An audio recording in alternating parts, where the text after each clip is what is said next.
Par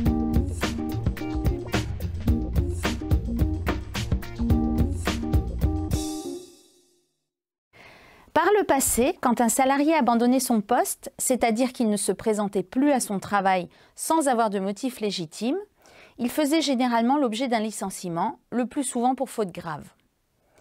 Depuis le 21 décembre 2022, donc assez récemment, la loi instaure une présomption de démission du salarié en cas d'abandon volontaire de son poste de travail. Un décret du 17 avril 2023, donc encore plus récemment, précise que pour que le salarié soit considéré comme démissionnaire, l'employeur doit d'abord lui adresser une mise en demeure et le salarié doit avoir au moins 15 jours pour lui répondre. Alors, les motifs légitimes que peut invoquer un salarié pour faire obstacle à la présomption de démission sont soit il a des raisons médicales avec justificatif, soit il exerce son droit de retrait quand il estime qu'il y a danger à reprendre son poste, soit il décide d'exercer son droit de grève, soit il refuse d'exécuter une instruction contraire à une réglementation, ou il estime que la modification du contrat de travail proposé par l'employeur, il n'a pas à l'accepter.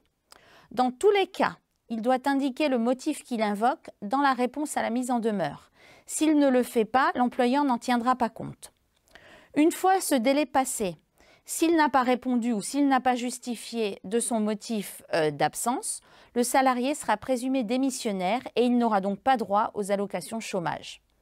Si l'employeur le considère comme démissionnaire et que le salarié conteste, il pourra saisir le conseil de prud'homme. Je vous précise toutefois qu'un employeur n'est pas obligé de mettre le salarié ayant abandonné son poste en demeure de reprendre son travail. Il peut choisir, s'il le souhaite, de le garder. Dans ce cas, le contrat de travail ne sera pas rompu, mais seulement suspendu, et la rémunération du salarié ne sera donc pas due.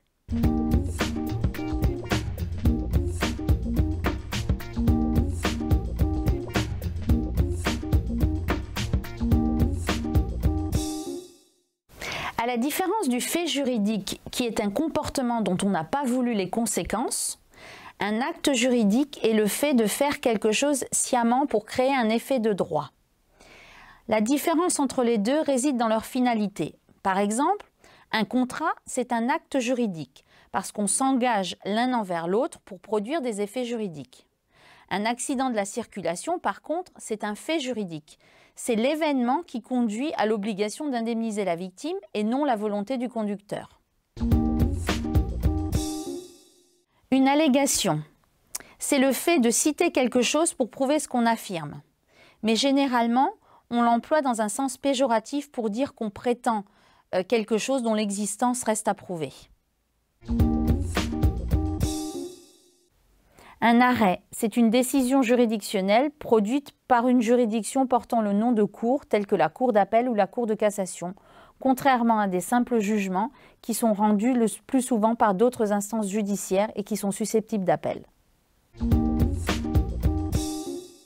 Le bail, c'est le terme qu'on emploie pour désigner le contrat de location entre un propriétaire et un locataire qui définit les conditions de jouissance d'un bien, d'un meuble ou d'un immeuble pendant un certain temps et moyennant un loyer. Il peut être à durée fixe ou à durée indéterminée.